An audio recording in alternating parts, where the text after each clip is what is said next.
You're about to enjoy an It Takes Three Network podcast. All Hallows Eve. The one day of the year it's socially acceptable to play dress up. The only question is, who do you want to be? There are costumes to make men feel like boys again, or turn little girls into queens. Hello and welcome back to another episode of Three Gossip Girls, a Gossip Girl podcast. I'm Liz. And I'm Michelle. Tonight we watched Season 3, Episode 7, How to Succeed in Bassness. Original air date October 26th of 2009. Written by Sarah Goodman, directed by Joe Lazarov. Chuck asks Serena for help in publicizing his new hotel, which leaves Blair feeling left out. Dan is uncomfortable watching Olivia's on-screen sex scenes, and Jenny has to choose between Eric or her role as Queen Bee. I know. But since it is Chuck's opening of the Gimlet, which is the club's name, I titled the Glassful of Gossip this week, Gimlet Gossip. Cute. Theme for, as I said, Chuck's club's name, but it's a mocktail version of what an actual gimlet is. Gin, lime juice, and simple syrup. So we went with lemon seltzer, limes, and the twist I added was these ice cubes that I dyed purple by using purple cabbage, just to make it more of a Halloween spirit. And then to even make it more fun, we put a little gold luster dust on it, and it just looks so cool. So fun. I'm obsessed with how it looks. And now that I'm thinking, we forgot the cherries. Oh, and we forgot the cherries. We're going to add frozen cherries. We're going to add frozen cherries. It probably wouldn't taste as cabbagey with the frozen cherries. It's okay. It's such a cool looking drink. And if Halloween's a go this year, I would love to do something like that, right? Yeah. I think I got inspired by, I think it was either Tasty or Epicurious, one of those, and it was a margarita with this ice cube in it. And I said, oh, well, we don't have to use alcohol. We could do it with whatever. Yeah. And it was just fun, except my ice cubes, I got this idea. It came on to me late, and so I put the ice in. You have to let the water cool, and you do the cabbage. So the ice wasn't completely hard, but it's still fun. We still got the effect. Oh my gosh, I loved it. Yeah. Obsessed. Thank you. Okay, so going to start the episode out talking about the Rufus, Lily, and Jenny and Eric situations. We begin with Rufus carving and painting pumpkins for Halloween. So he cute. Loves it. And Lily and Jenny are going through Jenny's closet. Lily wants to get rid of Jenny's old clothing, claiming it doesn't fit her and it isn't her anymore, but Jenny insists that all of her clothes fit her perfectly and she wants to keep them. Mm-hmm. Very poetic for what's happening in her life. Am I the old me or the new me? I'm not really sure. On the way to school, Eric and Jenny are discussing Halloween and how Rufus wants them to dress up. I think he wanted them to go as the Ramones, which would have been really cute as all of them together, but they get to the Met Steps where Jenny meets up with her minions with her yogurt. And of course, they leave the skins on the almonds. Of course. Oh my God. They have to go return the yogurt. When they leave, Jenny sees Jonathan and Eric sitting higher than her on the Met Steps. And she begs them to move because if they're sitting higher than her, then it looks like she doesn't have control of the school. So at first, they appease her, and Jonathan thinks that mask that she's wearing at school is starting to really come over to everyday life, and he doesn't like her attitude. Clearly. Nobody likes the attitude. He sees right through it. Right, and Eric does give her the benefit of the doubt at first, like, well, this is only for school. She doesn't do that when she's at home, which we haven't seen her really at home with him, so we don't know how she's acting towards him, but at the Vanderwoodsons, Rufus comes home with a bunch of candy for the trick-or-treaters. And in the chat, I was saying, I guess when you have a Dylan's candy bar at your disposal, you don't need to go to the regular supermarket and get candy. You get these big size items. I mean, that was always the dream as a kid, to get full size candy bars. You hit the jackpot when you reached a house who gave out a full size candy bar. Yeah, and you know the house. You're like, okay, every year I'm going to go to that house and they're going to have the full size candy bars. So he brings home all of the candy. And Lily sees Vanya, who came up with Rufus, and she says to him, I can't bear to take away his happiness by telling him that we don't ever get trick-or-treaters here. Yeah. They're in the penthouse. They're in a hotel. Well, I guess an apartment building, but one that kids don't either live in or don't want to visit. And they're not going to go all the way up. And they're not going to go all the way up. There's candy up there. Right. So she doesn't have the heart to tell Rufus that yet.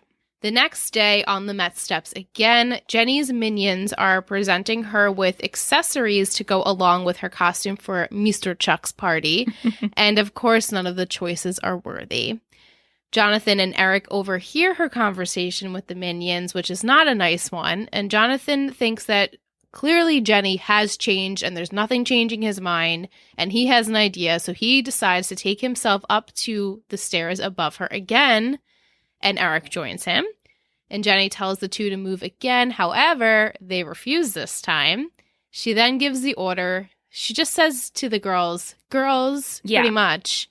And they knew right away. All of them only dumped their yogurt on Eric's head. All three of them did it, though. And why? Why Eric alone? Right. But also, why is this the thing that you do? You just dump yogurt on someone's head? Yeah, I guess it's a Constance way, and I swear, oh my god, so cute. Liam is looking solely clean. I'm assuming Blair started all these traditions. Well, obviously, you know? Yeah. So, which sucks. Back at the Vanderwoodsons, Rufus is modeling his costume for Lily and is insistent. She's still insistent that no children are coming. Maybe you shouldn't get your hopes up. And Rufus says, no. I spoke with some of them. They never think that you're home. And I assured them we'd be home this year. And he told a bunch of them to come over to get some candy. It's really cute. Yeah. As they're talking, though, Eric shows up after school, but he's coming home early. And Lily questions what happened to him. And he says, ask Jenny. What I found interesting is Lily says, I'll handle this. Yeah. She's like, oh, this one's mine. I'll do it. Even though it's not her kid who, it's a fight between both of their kids. No, I know. And it's interesting how they view that it's not my kid versus your kid. This is our kid's problem. Which is very sweet but and mature. Was Rufus not even curious? I mean, Halloween I guess. took over. Yeah, he's all giddy from Halloween and he can't focus on that. But I guess as we see a couple episodes ago, she was nervous they didn't know how to parent their kids together. Right. So I guess they found maybe a little bit of a groove and like this is their And she way does of have a doing bond it. with She does. Jenny. Yeah, she does. Lily ends up meeting with Jenny to see what happened. And of course, Jenny tries to defend herself to Lily, explains that Lily knows what these girls are like and that Eric put her in a really hard position. And you see Lily, she's listening and she's kind of like, this is not the way we do things. But the fact that she said, I understand what you're going through. I understand what you're saying. However, right. I'm not going to punish you. The only thing you have to do is see if Eric still wants to go to the party with you. Right. And you have to have your friends apologize to him. And so she obliges to that, like, reluctantly. Okay, I'll do it. But my gripe with it is when Lily said, well, you know what we have to do? And Jenny says, well, you can't tell Chuck we're not coming to the party. You already RSVP'd. I was like, my mom would have said, if you did something bad, you're not going to the party regardless if we did RSVP or whatever. Like, and that's a fucking punishment. Right. And Lily can still go and Rufus can still go and Eric can still go. Like, you already told him we are coming. It's like, okay, well, you can be punished and stay home. Right. That's what we do as parents. But I understand Lily's approach too. Like, you guys need to work it out between yourselves. And so if Eric is okay with you coming with him, then I guess it's okay. Yeah. And also have your stupid bitches apologize to him. Right. Later on, Lily then pays Vanya to bring up some kids to trick or treat so that Rufus is happy. Then Rufus reveals that he figured it out because it's very obvious the three kids kept changing. And then one of them he thought says achoo, but that means hello in, I forget. Lithuanian, thank you. And so Lily thought he wouldn't notice and he appreciates the effort. But from now on, they should start their own Halloween traditions, a.k.a. the hanky-panky. It was very sweet, though. I liked all of this. Yeah, very sweet. At the event, Jenny meets up with her minions and claims that Eric ratted on her, which he did, and now she has a plan to get back at him. Jenny then finds Eric inside the party, and they pretty much agree to not talk about what's happening, and it seems as though things are sincere on Jenny's end, but outside, Jenny's minions are following Jonathan and they throw eggs at him. This is such a shitty plan. Makes me so angry. And the fact that Jenny could go into Eric and be like, wow, I don't know anybody here either. Right. Like, that's not me. She couldn't even said, hey, I'm going to need your help and maybe Jonathan can join us in this. Heads up. Right. Like, I really need to stay on top of this. Not saying that this is the right move for her, but telling Eric, hey, I need to do something that's going to look bad. Can you help me with it? Right. Or be like, hey, what would you be comfortable do? Like in cahoots. Right. And she doesn't do that. And so she arrives home. She gets a text from her minion that the Jonathan plan went as expected. And then she sees Eric. It's clear he knows what happened. So Jenny tries to explain her motives, but really fails because there's no excuse for what she did. And she claims that she's still his friend and still his sister, but they have to keep those worlds apart. And he goes, I don't want anything to do with you in either of those worlds. I don't want any of those worlds. And so he closes the door in her face because you deserve it.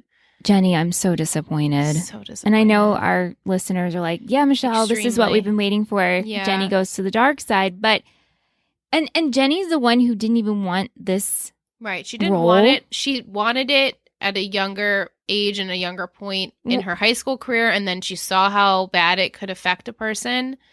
And then she didn't. But now she's back because she's born to rule, says Chuck and says Blair. So I don't know.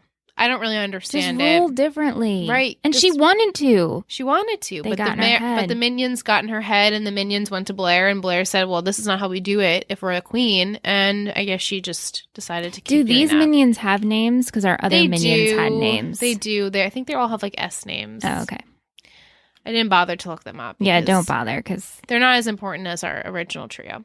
After their fight, Jenny has made pretty much the clear decision to keep her new life and get rid of her old. And she even throws away her sewing machine with a bunch of her old clothes that she made. Yeah. So, ouch. And then all the new clothes are on the bed. And she's going to hang them up. Yeah, she's going to put that in the closet. So I'm assuming that's what Lily gave her. Oh, these are some nice pieces you should have. Right. All right, so let's go over to Dan, Nate, and Olivia. At the loft in Brooklyn, Nate has brought Dan the Endless Nights trilogy starring Olivia, which I'm assuming is based off of, Twilight at that point. I would think so. Yeah. Nate explains to Dan how Patrick Roberts, who plays her boyfriend in the movies, was actually her boyfriend in real life. Nate is afraid that Dan will read a lot into the passion on the screen, or he'll even compare himself to it. Oh, this was such a weird scene. It really was. So Dan seems to not understand what he's getting himself into, but does claim to have plans to do it with Olivia the next night. Right. He's telling Nate about his sex date, and Gossip Girl sends a blast that Olivia is taking free condoms.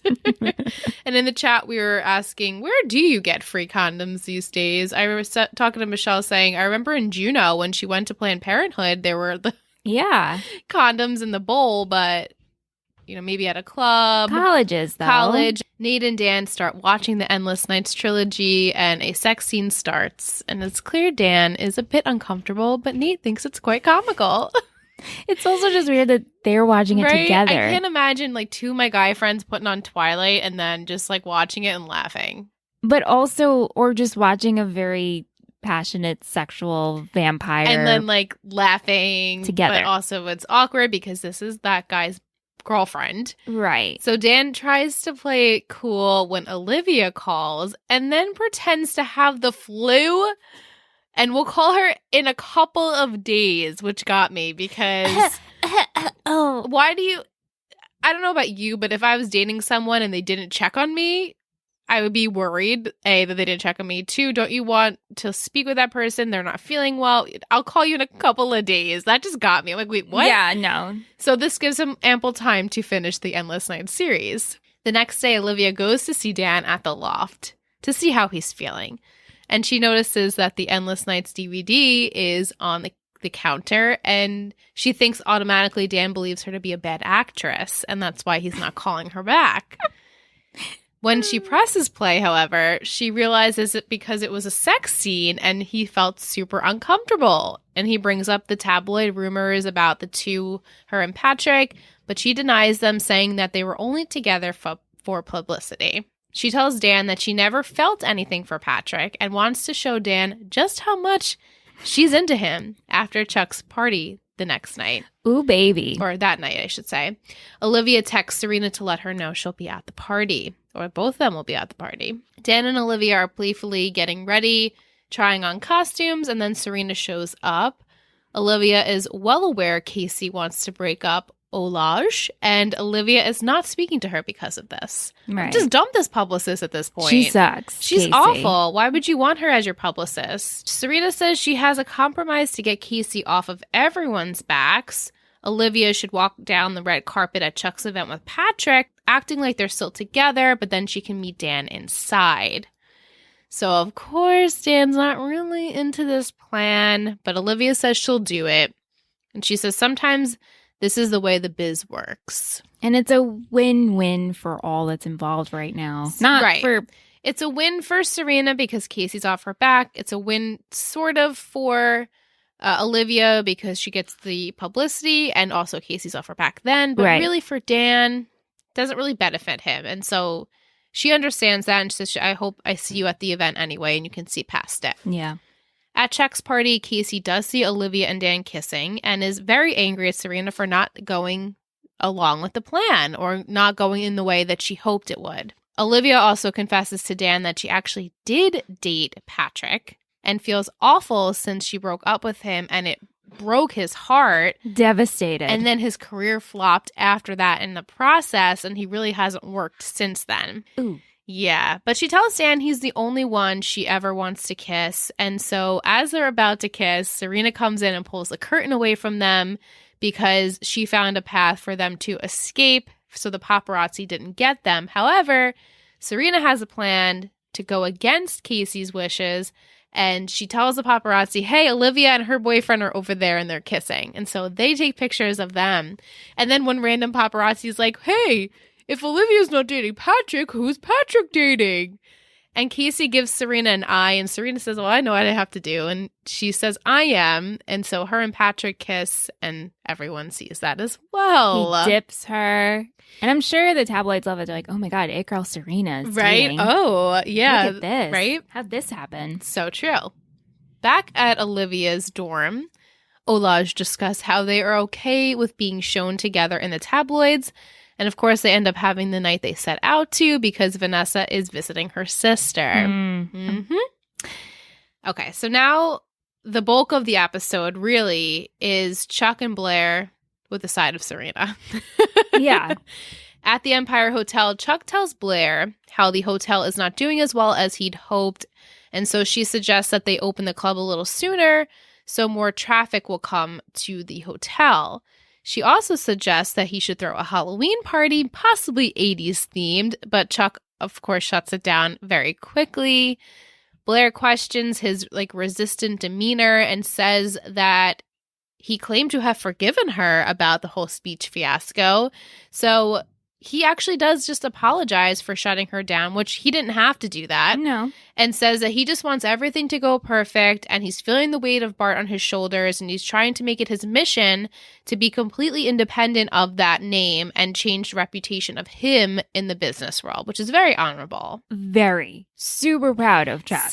Gotta give him props, can't believe I'm right? saying that. Yeah. No, it's great to see someone who's trying to do better than their parents. Their parents are shitty, so... It's also been refreshing to see one character on this show actually progressing every week. Yeah. Instead of going... Regress and then go back, like he's Blair. Been pretty good this he really has, whole season so far.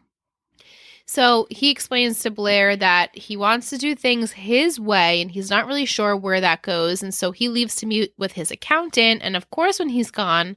Blair calls a party planner to start opening up the club and doing everything behind his back, which typical Blair, She can't just leave her nose where it doesn't belong. Serena heads to work to find a very annoyed Casey over the condom photo of Olivia, and she apparently has asked Serena in the past to break up Padge and Olivia so that Patrick can stay relevant. So I guess she reps for him She too. must. Yeah. Serena tells Casey to do it herself if she wants to break them up so badly, but Casey tells Serena that she'll be stuck being the errand girl if she doesn't do this for her, getting James Franco's underwear. Mm-hmm. Wouldn't we all want to He get needs James it by noon. Yeah. Blair goes to see Serena at Casey's office. She is explaining to her how all of the party planning is underway, and Serena questions if Chuck is okay with this. And then, which I really liked, she compares it to her situation in helping Carter, and that didn't pan out the way that she wanted it to. Like, you can't always fix things because you think what you're doing is best. And Blair's, of course, still confident that her plan will work, and she believes that Chuck always gives in once he sees how well Blair works her magic with everything. Serena gets a call from Chuck at this point, asking for a publicist to help him promote the Halloween party/club opening, and because he's decided to go through with this. And then she puts it on speakerphone. Yeah, because even he though says, I don't know if I agree with this if I was Serena. I don't agree with it because he asked, "Are you alone?" And then she looked at her best friend, and said, "Am I alone?" I still, if it was Ant and he called me and he could assume that we would be together and he said, "Are you alone?" I wouldn't be like, "Michelle, am I alone?" No, I know, you know? but I will give a nod to that, like being like, "Hey, am I alone?" And then Blair's like, "Oh, it's probably about a gift." Right. But then I wouldn't have put it on speakerphone. No, especially if it's for a gift. I would have kept it to me, and Blair can stay in the room quiet. Right. But he tells her that he doesn't want Blair anywhere near this party. And of course, Blair's overhearing this. She's shocked. And so when they hang up, Serena says, "Well, I guess Chuck hasn't forgiven you then." The next day, Chuck is setting up for the opening when Nate drops by to see the progress. He is really impressed by Chuck and surprised that Blair isn't there. And then questions if they're fighting again. I'm like, oh, it's a little prying much, but I like the way Chuck responded. He says, quote, "Fighting would imply time and energy. This is more of an ongoing detached distrust." It's beautifully said. Very well said. And like, kudos to you, Chuck, for acknowledging that you're not okay with this. And as much as Blair is trying to force you to be, you're not. And you really have to have a talk about that.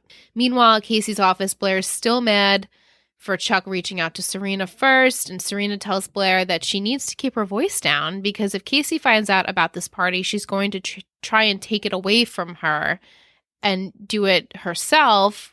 So Serena would lose this whole party and lose like the responsibility of it. Serena also tells Blair that this day is not about her, which I loved. I love that too. Yeah, and Chuck has 24 hours to make this party a masterpiece. So leave it alone. Like, claps for Sabrina. Claps for Serena. But also, this is very important for Serena to prove that she can handle this and worth it something to the agency. Right. And Serena also mentions how Chuck hasn't gotten his liquor license yet and doesn't really know how Bart always had his ducks in a row, which we know he probably paid people to do it. Course. So this sparks something in Blair. She decides to leave but tells Serena that she has Chuck on the brain. Serena is being confronted by Casey for using her client list behind her back for Chuck's party. So Serena kind of has to lie. Her plan was to get Olivia and Patrick together, so she says. This is my one gripe with Serena in this episode. Other than that, I think she flourished nicely. But she tells Casey that Olivia is coming to the party alone and that their plan will work out. So Casey, of course, buys into this and agrees to fly Patrick out so the two can go together. Before the opening, Chuck is desperately trying to get his liquor license cleared for the party. While contemplating what Bart would do and how he wants to do the complete opposite of that, which I think is amazing that he said that, he receives a call then saying that the liquor license was cleared. And so he's so excited. He's telling Horace, who we remember from season 2, actually, he's going to be his bartender, which is so awesome. He said he did things the right way, and he's really happy that it all worked out for him. But then we pan to Blair, who's getting a text from Uncle Jack saying that now they're even. Why, Blair? Why? This frustrated me so much. So much. At the NYU dorms, Blair and Dorota are having mani-pedis. Dorota is me getting a pedicure. So cute. Sometimes it just hits a nerve and you just cannot stop laughing and you can't have them touch your foot. I usually have to just grip the chair. Yeah. And it's like, you're just like, okay, it's almost over. It's almost over. It's almost over. Chuck shows up, though, with a surprise for Blair and apologizes for not getting over the incident quicker, which I'm like, you are entitled to still feel this way. You're hurt and you're not over it, and that's okay. And like, Blair did a shitty thing. Right. And you don't have to forgive her that easily. And she's like pushing it on him, and she keeps harping on, well, he kissed a guy and that's why he's mad at me. No. You lied. Right. He has no trust in you. And so he also says he didn't intend on leaving her out of the party, which, yes, he did intend, but he wanted to do it all himself without any help. Of course, she knows about it, so he knew that she would come, but here's a dress, a beautiful dress. And then you can tell Blair feels badly for meddling in Chuck's business, even though Chuck doesn't know about it yet. At the club, Chuck, Blair, and Serena are seeing off the liquor license dude and states that it was a pleasure working for Jack Bass. And this, of course, reveals to Chuck how he got the license in time, and he immediately blames Serena because she was the only one who knew about the party. But then she looks at Blair and says, Blair, you need to own Blair up to looks it. at Serena like, hey, She's girl. like, oh, you did that? You're so shitty. No, you did it. And so she has to tell Chuck that she was the one who meddled. Yeah, exactly. And then, like I said, Blair, she's like, oh, you're still mad about last week? Like, yeah, stop being so inconsiderate. Yeah. You're just ridiculous. Yeah.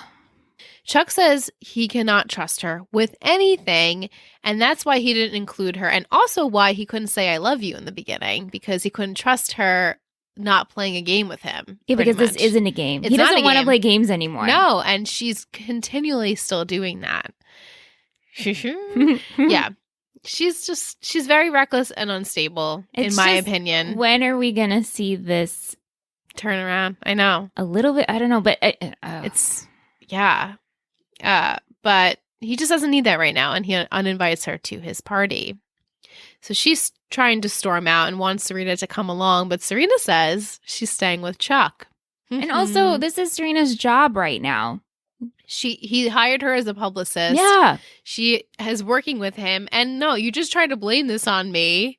You meddled and you shouldn't have. And now, now I'm mad at you. At the club opening, it's clear that Nate and Serena are still upset with each other, which I totally forgot about, to be honest. Too. And after being uninvited in Blair's dorm room, she's questioning Dorota if she's trustworthy while cheating on a game of chess. How ironic. A knock at the door ends up being a flower delivery guy, in which Blair thinks they're from Chuck, apologizing, but it's not Mr. Chuck, and decides to get dressed up because she's going to that party on a mission. Who do you think they were from then? I thought you it was thought from them Jack? Jack, yeah. You could assume that they were from him. Yeah. Inside the party, Blair finds Chuck, and she does sincerely apologize for everything because now she really fucked up it all. And at least she's doing that, right? Right. But she's saying she was afraid Chuck didn't need her and wanted to show that they still make a good team. She does admit to ruining everything, which prompts Chuck to ask her if she found out that Jack's liquor license was a fake because he knows Jack and just assumed that it would be. Right. Which Blair should have assumed that too. Yeah. And Blair shares that Jack was the one to get her the flowers, and he called them sympathy flowers because haha, I win. The both of them apparently have the same plan in motion this point, which is freaky. Right. That they kind of knew exactly what was going to happen. And so when this happened, this light bulb moment, I'm like, okay, if Blair is probably not going to progress as fast as I want her to, yeah. But maybe the two of them can work on more team things in the future, and that will be a progression. That's me hoping. Hey, at least you're giving her that. I'm trying. You're trying. Yeah. So Casey introduces Serena to Patrick Roberts, who is quite happy to see her, if you know what I mean. Mm-hmm. And Casey can't find Olivia to take a photo with him. But when she does, that's when she sees her with Dan, as I said before. As this is happening, though, the police arrive to shut down the party. And so Serena goes up to Chuck and says that you should try and explain what happened. And he says, well, I don't, because I was the one who actually called them. Yeah. And so then Blair comes up to Serena and she's got like her smile on her face saying that it was a fake license and they have decided to get the party shut down and have the publicity be controlled by them before Jack could do it. So Blair is pretty much patting herself on the back and patting Chuck on the back. Like, we came up with this together. We're perfect for each other, not considering how this would affect Serena. But then they kind of do consider it because Serena says that now all of her clients have to kind of try and escape through the back door and not get promoted at this police-rated party, go on TMZ or get their picture, a mugshot taken or whatever.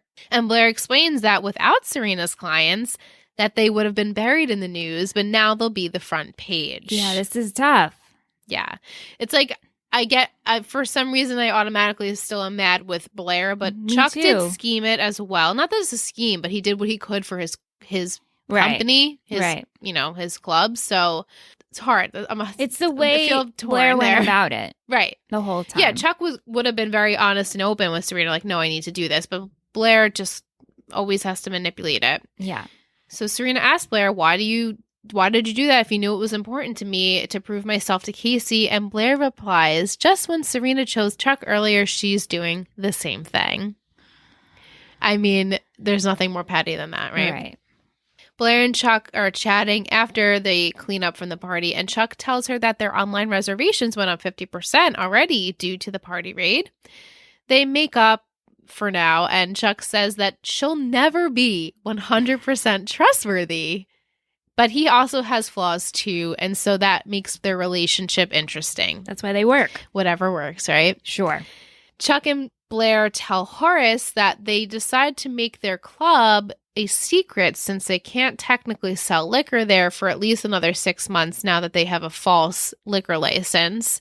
And Horace says that Bart would be proud, but in the best way, which I didn't understand if that's good or bad. Right. Chuck smiled. Like making something work when clearly there's not a answer. Right. So Bart would be proud that he did that.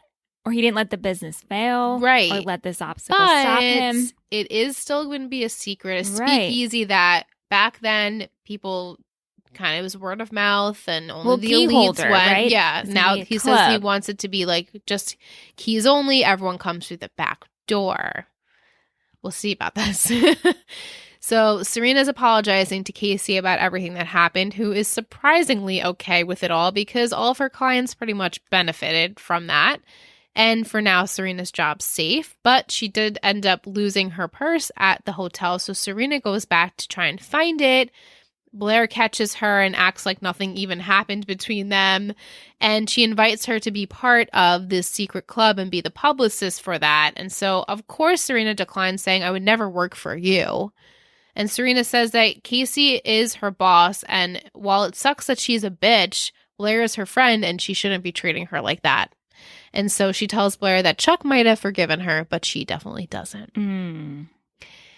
And we've pretty much summed up the whole episode. Yeah. It's everyone with a lot of shitty acts tonight. I know. I have It's hard to my pick. shittiest. Yeah. I don't know who my MVP is. I'm leaning towards one person where I'm like, I could go with obvious MVPs, Right. but there's shittiest in there. Mostly shitty. As usual, though. As usual. Yeah. Yeah. We're going to take a break. We'll be back in a few. Okay.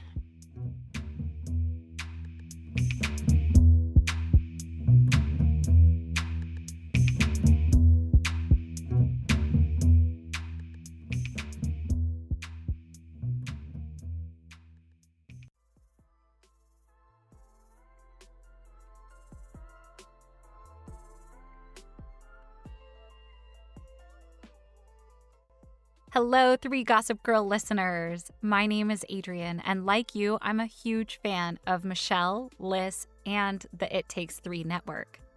For those of you who don't know me, I'm a passionate entrepreneur, podcast consultant, and the host of She's So Cool, a female empowerment podcast designed to help you uplevel your mindset and your business. by providing you with stories about and interviews with strong and influential women who are pursuing their passions in life.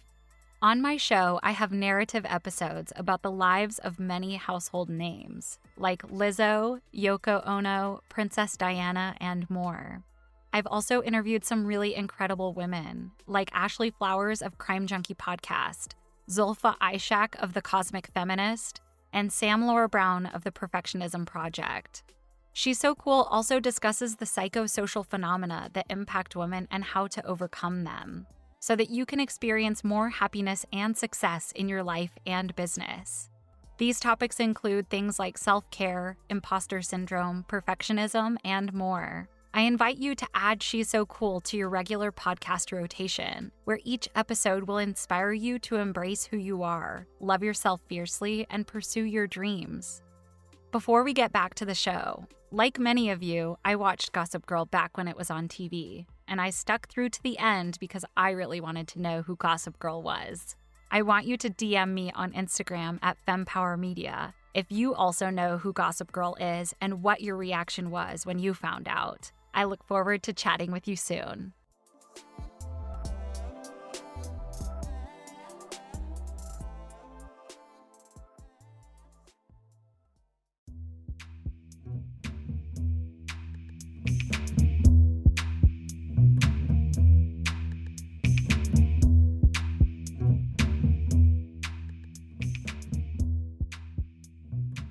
Welcome back from break. Going to start out with our trivia as always. The title is based off the movie How to Succeed in Business Without Really Trying. That was the Broadway play I mentioned last week. Yeah. That's the full title of it. Patrick Roberts, the star in the vampire series, has his name heavily influenced from real-life vampire movie star Robert Pattinson. Oh. Jenny's older clothing Lily was referring to were in fact pieces she wore in season 2. Music in the episode, we have People Come On by Delta Spirit, Nike Town by Son of Dave, Showstopper by Peaches, In Transit by Albert Hammond Jr., Strictly Game by the Harlem Shake, One Night Stand by the Scotland Yard Gospel Choir, Freshman by Hollywood Halt, Central Park Breakdown by American Swing Ensemble. Okay, time for all of the goodness, questions, and comments. We have quite a few. Going to start over on Instagram at Mrs. Boquist, aka Jess, says she loves Prohibition and Roaring 20s themed events. Same. And why would Blair think it's a good idea to reach out to Jack for the liquor license? Oh my God. So frustrating. Do you think it was wrong of Chuck to ask Serena to keep the club opening a secret from Blair? Do you think it was strictly because of his speech debacle or something else? Do I think it was fair? Yeah, so I guess what we were saying before, like, he asked her for a favor and said, I don't want Blair a part of this. Yeah. Is that right? I do think it's right. Because he knows her. Yeah, and hey, listen, it's hard because you're talking against your girlfriend who's also your sister's best friend. It's hard. But he went to you strictly for a favor, and she knows who Blair is. We know how Blair reacts. It's for Blair's benefit as well. Right. And that's why I was surprised that she did do the speakerphone thing. Like, well, she's not good in the moment. No, I guess not. It kind of went over her head. Jess says Team Blair or Team Serena? Team Serena. Team Serena. There's no question. Not one single question. While, that one tiny bit of lying to Casey, wasn't the greatest, hey, it all worked out for her. And Blair was a shitty friend. Yeah. At Del_Vasto, aka Mike, says Olivia and Patrick's storyline reminds him of One Tree Hill with Alex Dupre and her co-star when they had to make the sex tape, remember? That's right. Which is, I love what he says here. He mentions an episode of Tree Hill Talk. We asked if there were any relationships in Hollywood that could have been for publicity. He believes that Leah Michele and Corey Monteith were never really dating in real life. This is the tea. When they went on trips together, they would both invite their friends and stay with them separately, only spending time for photo ops, etc. The cast of Glee had to sign waivers so that the secret would never be released. People have said that when the cast were asked about Leah and Corey, they quickly changed the subject. Apparently, they were going to break up after the show ended, but Corey passed and the secret stayed with him. What? Weren't they engaged? No, they were weren't they engaged. I don't think they were they engaged. were really. Where did you hear this? I did do some fact checking afterwards, and there was a bunch of tweets that have been deleted, but there were a few articles that did kind of, I guess it's where Mike was getting his info from. So, Wow. hey, I could see it. Yeah. Just saying. Yeah. Yeah. Mike also said to play off Vic's game last week, who would you pair from OC and Gossip Girl? He said Jack Bass and Juju would have been, they were made for each other. Damn. His question, what was your favorite costume you went as? Besides Little Miss Vix and Michelle, because nothing would top that. How does he even remember that? I guess you mentioned on Let's And I Talk also OC. have posted it. Yeah. And Ant-One is the ironist. I absolutely love Halloween. Liz also loves Halloween. Love Halloween. And I usually have my Ruby Hollowpalooza. My favorite time of year. And I go all out. So I have to say, without naming all of them, one of my all-time favorites was when Ant and I went as tattoo artists. And we bought a bunch of temporary tattoos. We tatted ourselves up. And then we carried around a book of the tattoos with a water spray bottle. Right. And interactive. And a dishcloth. And we're like, hey, can we tattoo you? Pick one out. And Fun. then I would, put the tattoo on the person and Ant would make the buzzing sound. And it was really fun. And I thought that was a really creative It was really costume. creative. That's I much love fun. that costume. Yeah. I think obviously Princess Jasmine holds a very special place in my heart, but I really did like being Posh Spice and being the Spice Girls with you guys. See, okay, group costumes. Group that's costumes a whole are other. so much different. I know. It's just fun. And then last year, Randy and I went as Elaine and Putty from Seinfeld. That was like the easiest and most comfortable costume I've ever worn. Yeah. So it's like, it's a toss up. I love so many costumes I've done, you know? Last year, Ant and I went as Party Down. If you Right. guys have never watched that show, which, hey, Mike, when you finish Veronica Mars, You should watch Party Down. go Party Down because it's Rob Thomas, same creator. And that was easy. It was a pink bow tie and a white button down. Right. Yeah. Are we having fun yet? So much fun. So much fun. Last year, Mike said he went as Malibu Ken. Ooh. He went in a box with the Mattel logo, wore a 6-pack ab t-shirt, swim shorts, and a fake tan. Does he have a picture? Can you I hope send he sends pictures, this please? to us. He ended up winning Best Dressed. Love that. Tish also mentioned last year she was Little Red Riding Hood and handed out Jell-O shots in her basket. Ooh, it's so cute. Allie said one year in high school she was Gothic Fairy. I thought maybe she was inspired by Peyton. Vic says her favorite was being a pirate because it's the most fun. Jess and her husband went as Bob and Linda from Bob's Burgers. Oh my God, obsessed. Yeah, which she said was really fun. Yes. So if you guys have pictures, please send them. I want to make like a collage and post it like on our story. That would be really fun. Yeah. All right. Tish at Letitia_Dominique says, this was a big step up from last week. She enjoyed Rufus and Lily's storyline and was happy to see Horace come back from season 2. Blair is still so annoying, and while she understands why she did what she did, she doesn't like it. Of course. Mm-hmm. And wow, we are starting to see the Jenny everyone talks about. First Vanessa last week, and now Jenny this week. Yeah. She gives this episode a 2 out of 3 glasses of gossip. Her question for Michelle, what do you think the last scene with Jenny meant? She basically threw away her sewing machine. Yeah, I think the new Jenny is going to become she's going to own this new bitchy queen bee life. Right. And I think she's going to dress totally different now. Yeah. In a way where she's still edgy. Yeah. She just got all those new clothes. So Right. From Lily Bass. Yes. Lily Bass Humphrey. Yeah. At Lisa Delore is wondering if Chuck's transformation was so quick because of the chemistry between Ed and Leighton, similar to Logan and Veronica on Veronica Mars. Spoiler for those who have not watched. Logan was never supposed to be endgame, but when Jason and Kristen were in scenes together, they realized how good their chemistry was and started to change his character to become more redeemable so they could be endgame. Whoa. That's the the tea. We are so pro Veronica Mars on this podcast, if you haven't already known. At Reese Simpson 13, aka Rihanna, says, not a fan of Casey, but loved Lily and Rufy, as did we. Yeah. And she felt so badly for Eric and Jonathan. Her question, how long do you see Blair and Serena fighting for? 2 episodes. Okay. And that's going off of just Who's going to give in first, do you think? Serena. Okay. Vic at Music says she loved Chuck's club, but sucks it didn't turn out the way he originally wanted it to. She cannot believe Blair would ask for Jack's help. Seems to be a trend here. And she hopes that we get more Pate as well as more Olage. Olage. Olage! Questions. Where did Georgina go since Vanya is back? Yeah, where the fuck is she? Is she on the island? No, she's not. Okay, good. Michelle, now that you've warmed up to Padge, when did you stop viewing him as Joe from You? Oh. I know, it's like almost... Actually, a long time. Yeah. It's been a really long time since in season 1, you think?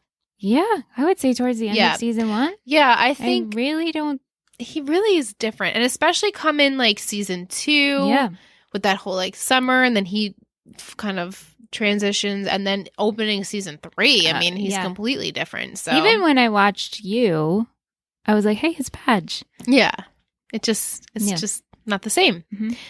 Thank you to everyone who sent us their questions and comments. This was a blast, and we really want to see all of your Halloween costumes. So please send it them. to us.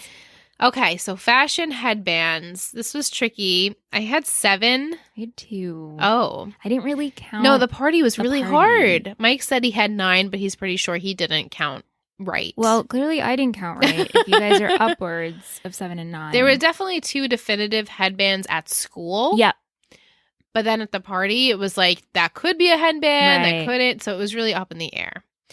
All right, more fashion. I have to give a nod to Rufus's pumpkins. They were just so Me beautiful. too. Not that they're fashion, but No, they looked really that good. was my first. I liked Nate's plaid shirt. He looks good, Nate. Mm-hmm. Olivia's cheetah shirt was very adorable. Blair was wearing these red boots that I really liked. They were short booties. Yeah. Cute. Mm-hmm. You also liked her pink skirt, right? I did like her pink skirt. Yeah, I didn't love the shirt, but the skirt itself was nice.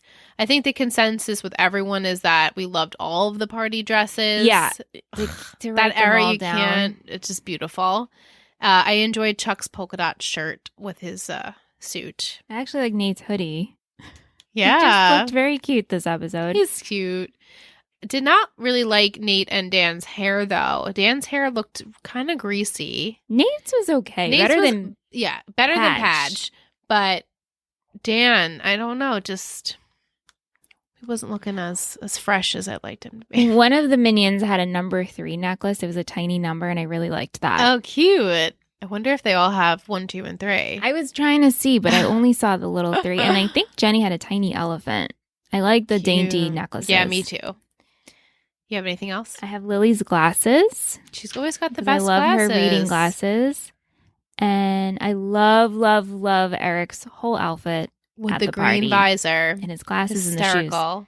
Yeah. Oh, and Jenny's jumpsuit, actually. Me too, which is very fashion forward now. Yeah. I feel like nobody wore jumpsuits then. I love a jumpsuit. But she looked great in that. She's so tall and lanky that it just looks so good. All right, quotes. Do you not get internet here in Brooklyn? Yeah, I have that too. Although shoulder pads could be quite heavy on my delicate frame. It's obviously about a gift. You look queen-tastic. Dude, it's an orgasm. You see that Horace victory.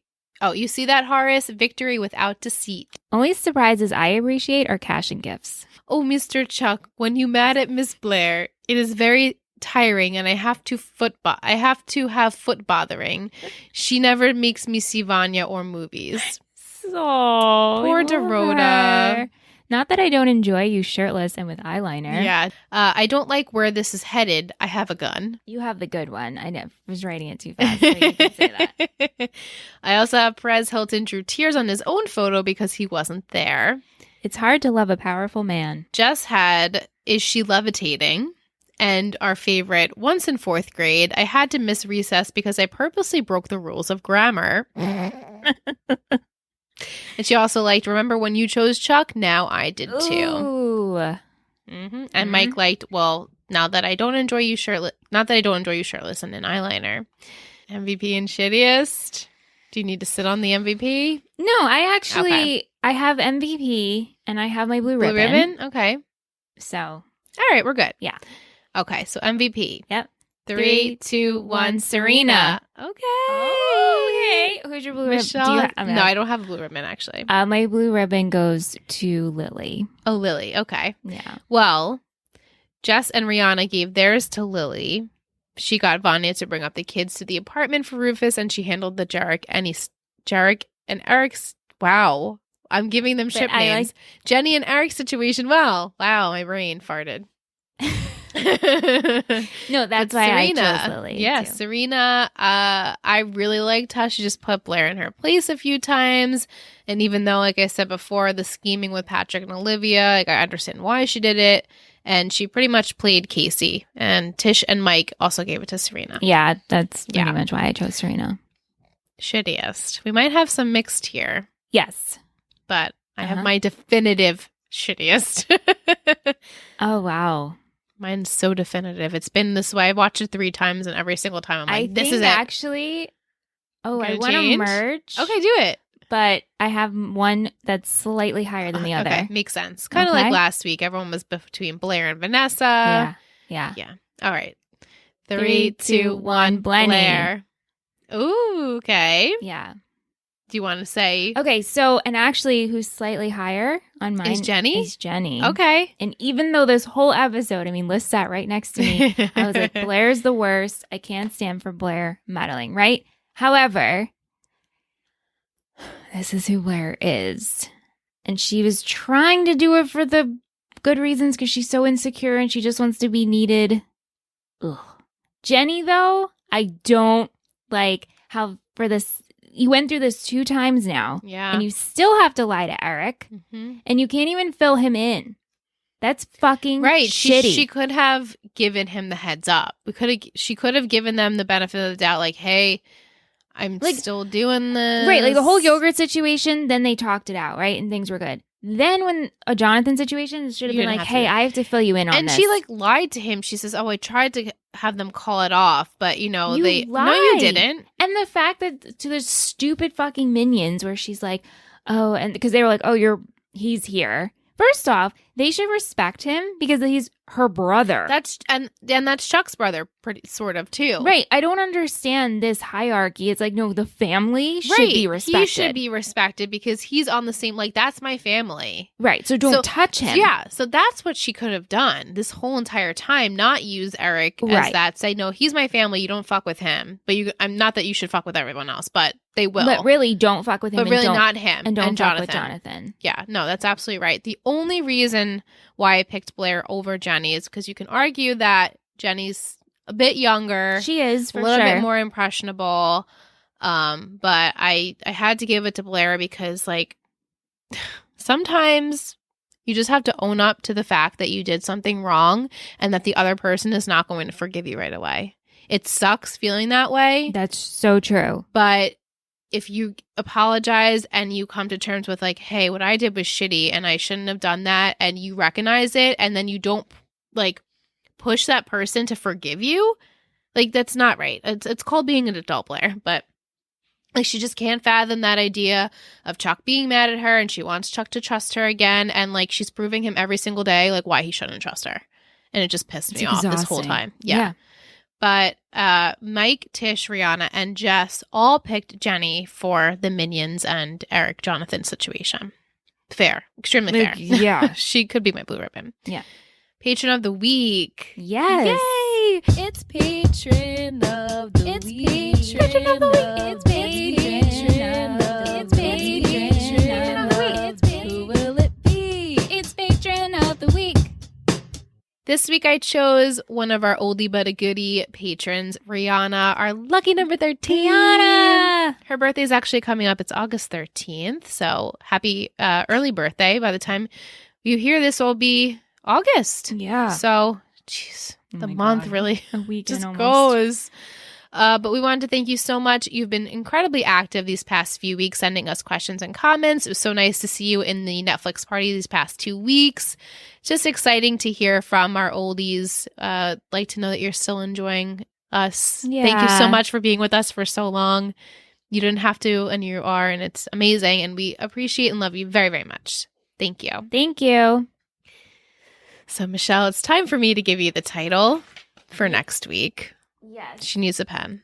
Okay. Okay. The title for next week is The Grandfather Part 2. Oh, jeez. I know. So this is Nate's storyline. Poor buddy. There's a lot of Nady. Yeah. 3 gossip words this week Okay, are yes. 3 gossip words. Interview, footage, escort. Yeah, so I can confirm, obviously, grandfather, yes, Yeah. Nate will be All heavy in right, this. so maybe the whole Nate and what's his cousin's name with the weird Trip. There's something happening here.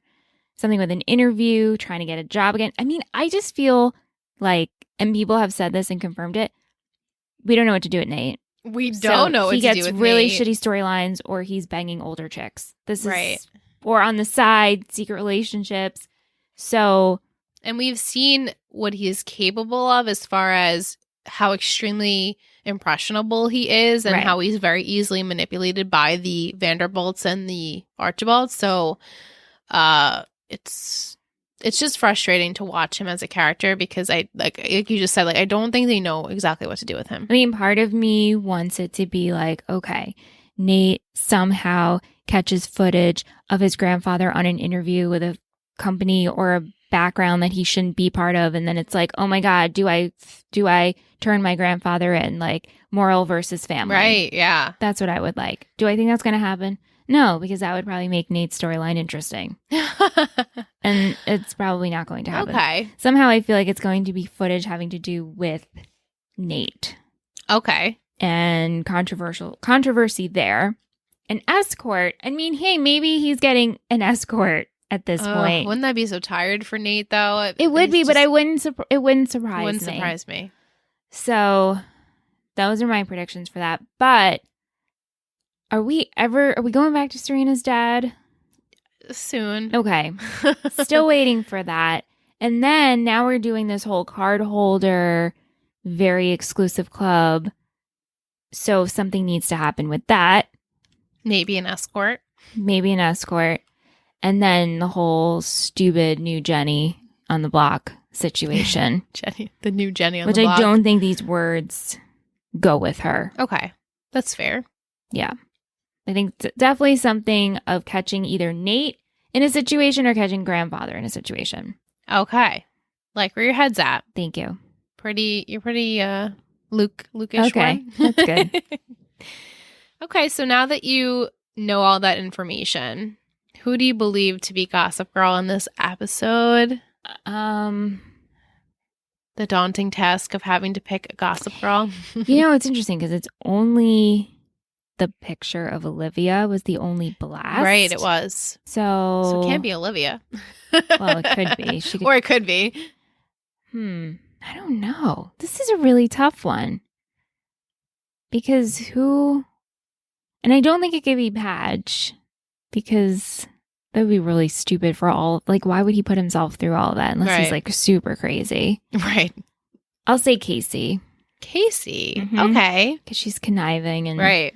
publicity. You'd think that they would shine more of a light on the Queen Jenny situation on Gossip Girl, but I guess because they're supposed to be the older kids' age, Right. that they don't care about that constant bullshit anymore, which is so stupid. Right. You should report on all things Upper East Side, but Right. whatever. I guess they pick and choose. Right. Okay. Yeah. Well, that is all for tonight. We thank you so much to everyone who sent us questions, comments, thoughts. We did a bunch of polls over on Instagram tonight. Thank you to everyone who has contributed. It was really fun to read all of your Halloween answers. As we said, Michelle and I love Halloween, so we wanted to do everything and anything we could to just keep up that spirit. We're only a few months away, guys. Yeah. Send us your costumes. Yeah, please DM us your costumes. We'd love to do photos on Instagram stories, show everyone your costumes as well. We'll put in ours too. If you want to reach out to us, please do so at 3 Gossip Girls Pod on all social media accounts. We even have a Gmail account. The links will be in the description below for that. You can also head over to our Patreon page. Check out our bonus goodies. Maybe you want to join our Netflix parties every Thursday. Tomorrow we have a Zoom group hang. Super excited about that. That's something for our $7.99 tier. We get to hang out with all of our patrons for an hour. I mean, who can say they could do that? I know, right? With their podcast buddies, you Yeah. know? So much fun. And we'll see you guys next week. We thank you again for listening and have a good one. You know you love us. XOXO. Gossip Girls.